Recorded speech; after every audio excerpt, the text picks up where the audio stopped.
بسم الله الرحمن الرحيم. الحمد لله رب العالمين والصلاة والسلام على أشرف الأنبياء والمرسلين. دمانتين السلام عليكم ورحمة الله وبركاته. halkan dee la jooga warbaahintii intayna daawanaysa iyo idinkaba waxaan idin xaqiijinayaa maanta inaan xorriyaddeedii helay maanta ay taariikhdu tahay 15 Shawaal 1440 hijriya oo waafaqsan 6 bisha 6 2020 anigoo la xiray magaalada Burco laga soo qabtay taariikhdu markay ahayd 17 bishii afraad ee 2019 maanta xor baan ahay ilaahay baan u mahadnaqay لك الحمد يا رب حتى ترضى ولك الحمد إذا رضيت ولك الحمد بعد الرضا إلهي بانو مهدنقيا مهدنقا نسوكو بك وحان دي شيغيا haddaad isweydiinaysaan qaabkan ku soo baxay waxaan ku soo baxay afis madaxweyne ayaan ku soo baxay halkan waxaan uga mahad celinayaa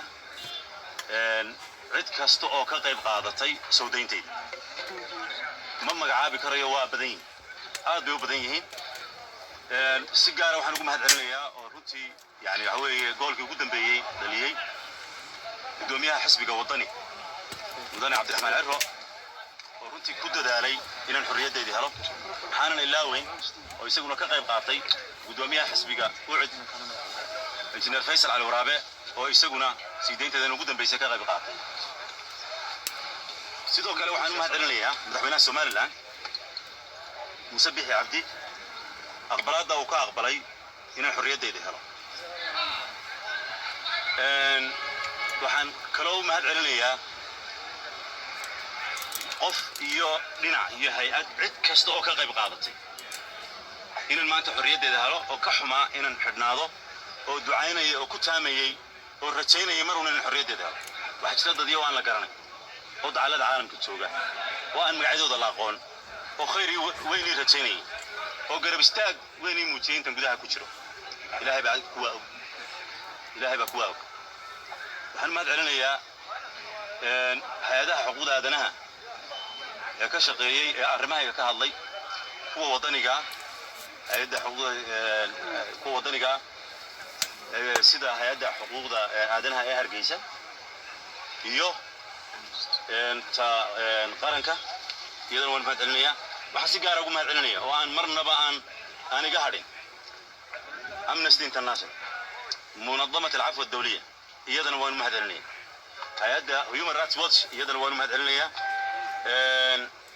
baarlamaanka midowga Yurub oo arrinkayga ka hadlay isagana waan mahad celinaya sheel baan ka soo baxay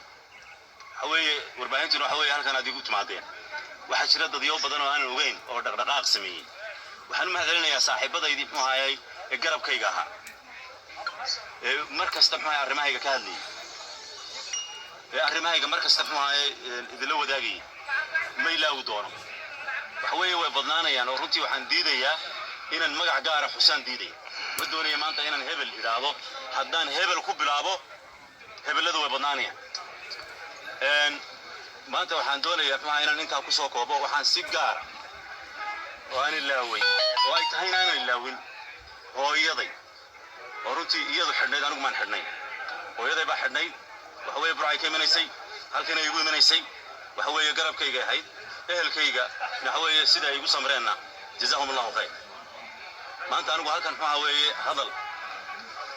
argosiya ama hadal maaga ka waran maayo waxa weeye maanta waxa weeye waxaan wad ogtiin yani marxaladda aynu ku jirno iyo xaaladda aynu marayno waa marxalad muxuu ahaayay ay tahay inay gacmaha isqabsano waxaan ku baaqayaa inaynu maanta gacmaha isqabsano waxaan ku baaqayaa inaynu bog cusub furno waxaan leeyahay anigu hadalkii uu ku yiri nabiyullah Yusuf alayhi salaam markii uu jeelka ka soo baxay walaaladii ayaan aniguna leeyahay waxa weeye shaydaan ayuu baan dhex galay wax kale ma jiraan waxa weeye maanta waxa weeye xaqii dambe eegmayno xaqii dambe waan ka nimi bal xaqqa hore aynu maxay u socono inagoo istoosinayna inagoo isla talinayna inagoo aan aamusayn laakiin waxa weeye wixii hore way tageen waxaan jeclaan lahaa inaynu maxay aynu halka ku soo koobno waxa laga yaabaa inaad su'aalaha ku taagan yihiin su'aalaha ku taagnaana inta badan maxay waa ka jawaab mana doonayna maxay waxa weeye wanaag mooyaane wax kale oo inaga baxa maanta ma jiro marka ma ku qanacaysan warka inaad soo qaadataan